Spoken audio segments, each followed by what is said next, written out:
പൊതുജനത്തെ ബോധവൽക്കരിക്കുവാനും പൊതുജനത്തിനിടയിൽ സ്വാധീനമുണ്ടാക്കുവാനും കഴിവുള്ള ഒരു വലിയ മേഖലയാണ് സിനിമാ മേഖല.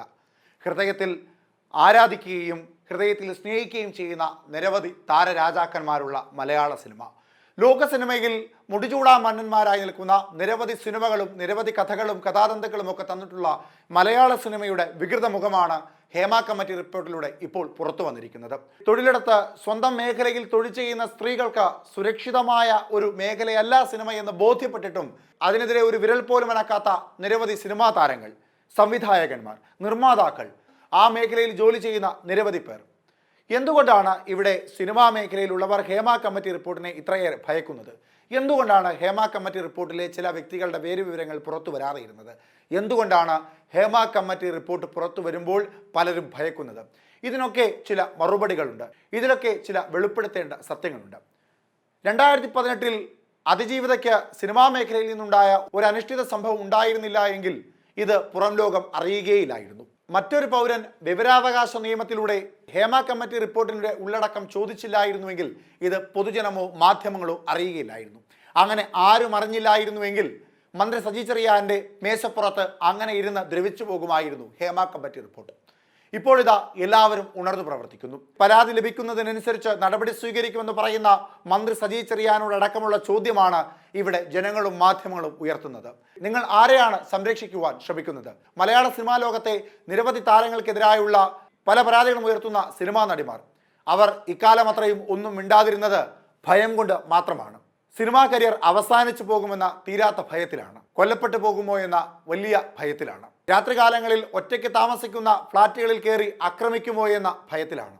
അങ്ങനെ ആ ഭയത്തിനെല്ലാം അപ്പുറത്ത് ഒരു കമ്മീഷനോട് തുറന്നു പറയേണ്ട ആത്മവിശ്വാസം അവർക്കുണ്ടായപ്പോഴാണ് ആ സത്യങ്ങൾ അവർ തുറന്നു പറഞ്ഞത്. ഈ ഹേമ കമ്മിറ്റി റിപ്പോർട്ട് വന്നില്ലായിരുന്നുവെങ്കിൽ മലയാള സിനിമ എന്ന മഹാപ്രസ്ഥാനത്തിന് മുമ്പിൽ ചിരിച്ച നന്മയുള്ള മുഖവുമായി ചിലർ ഉണ്ടാകുമായിരുന്നു. ഇനിയെങ്കിലും നിയമത്തിൻ്റെ മുൻപിലേക്ക് ആ സിനിമാ താരങ്ങളോ സംവിധായകന്മാരോ നിർമ്മാതാക്കളോ ആരാണോ കുറ്റം ചെയ്തവർ അവർ മറനീക്കി വന്നേ മതിയാകൂ. ഈ വിഷയവുമായി ബന്ധപ്പെട്ട ഹേമ കമ്മിറ്റി റിപ്പോർട്ടിനെ എതിർക്കുന്ന പലരും ചോദിക്കുന്ന ഒരു ചോദ്യമുണ്ട്. ഈ മേഖലയിൽ മാത്രമാണോ ഈ പ്രശ്നം നടക്കുന്നതെന്ന്? എല്ലാ മേഖലകളിലും നടക്കാറില്ലേ എന്ന്? ഈ മേഖലയിൽ മാത്രമല്ല ഈ പ്രശ്നങ്ങൾ നടക്കാറ്. എല്ലാ വലിയ മേഖലകളിലും നടക്കുന്ന ഒരു പ്രധാന വിഷയം തന്നെയാണ് ആ ഇടങ്ങളിൽ ജോലി ചെയ്യുന്ന വനിതാ തൊഴിലാളികൾക്ക് നേരിടേണ്ട പ്രശ്നങ്ങൾ.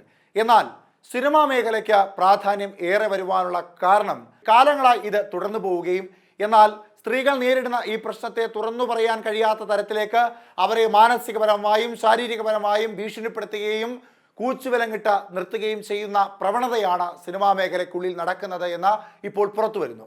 അതുകൊണ്ട് തന്നെ സിനിമാ മേഖലയിലെ ഈ സ്ത്രീ ചൂഷണത്തിനെ, സിനിമാ മേഖലയിലെ ഈ ലൈംഗിക ചൂഷണത്തിനെതിരെ രൂക്ഷമായ ഭാഷയിൽ തന്നെ എതിർക്കേണ്ടതായുണ്ട്. ഒരു സ്ത്രീ സിനിമയിലേക്ക് എത്തിയാൽ അവൾ സിനിമാ ലോകത്ത് വിജയിച്ചു വരണമെങ്കിൽ ആ സിനിമാ മേഖലയിലെ സ്വന്തം പിതാവിനോളം പ്രായമുള്ളവരോട് വരെ ശാരീരികപരമായും മാനസികപരമായും ബന്ധപ്പെടുകയും അവർക്ക് ഇഷ്ടമുള്ളതെല്ലാം ചെയ്തു കൊടുക്കുകയും ചെയ്യേണ്ട തരത്തിലേക്ക് മാറണമെന്ന ഹേമ കമ്മിറ്റി റിപ്പോർട്ടിലൂടെ പല വനിതാ സിനിമാ താരങ്ങളും പറയുമ്പോൾ പുറത്തു വരുന്നത് കാലങ്ങളായി സിനിമാ മേഖലയിലുള്ളവർക്ക് വഴങ്ങിക്കൊടുക്കണം സ്ത്രീകൾ എന്ന അലിഖിതമായി സിനിമയ്ക്കകത്തുള്ള ഒരു നിയമമാണ്. അതിനെ പൊളിച്ചെഴുതുകയും സാധാരണ ജനങ്ങൾക്കുള്ള എല്ലാ നിയമവശങ്ങൾ തന്നെയാണ് സിനിമാ താരങ്ങൾക്കുമുള്ളത് എന്ന് ബോധ്യപ്പെടുത്തി കൊടുക്കുകയും ചെയ്യേണ്ടതാണ് ഈ രാജ്യത്തെ ഓരോ പൗരന്മാരുടെയും ഉത്തരവാദിത്തം. സ്ത്രീകൾ തൊഴിലിടങ്ങൾ എവിടെയാണെങ്കിലും അവിടെ സുരക്ഷിതരായിരിക്കണമെന്നുള്ളത് എല്ലാ മേഖലയ്ക്കും ബാധ്യസ്ഥപ്പെട്ട ഒന്ന് തന്നെയാണ്. അത് സിനിമാ മേഖലയാണെങ്കിലും രാഷ്ട്രീയ മേഖലയാണെങ്കിലും മാധ്യമ മേഖലയാണെങ്കിലും ഏത് തരം മേഖലകളാണെങ്കിലും ഇവിടെ ചോദ്യം ചെയ്യപ്പെടുന്നത് ചില നിരപരാധികൾ കൂടിയാണ്.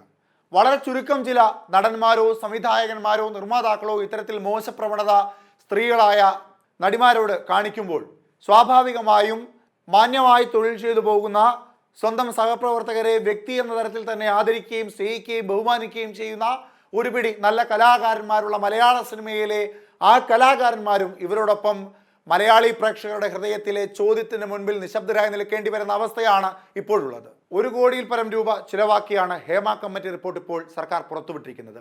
സാമ്പത്തികപരമായും സമയപരമായും ഒക്കെ നിരവധി നഷ്ടം ഇതുമായി ബന്ധപ്പെട്ട് സർക്കാരിനും പൊതുജനത്തിനുമൊക്കെ ഉണ്ട്. ഈ വിവരങ്ങളുടെ അടിസ്ഥാനത്തിൽ മലയാള സിനിമാ മേഖലയിലെ സ്ത്രീകൾക്കെതിരായി മോശപ്രവണത കാണിച്ച എല്ലാവരും നിയമത്തിന് മുൻപിൽ വരേണ്ടവർ തന്നെയാണ്. അവർക്കെതിരെ ശക്തമായ രീതിയിൽ തന്നെ നിയമ നടപടികൾ ഉണ്ടാകുക തന്നെ വേണം.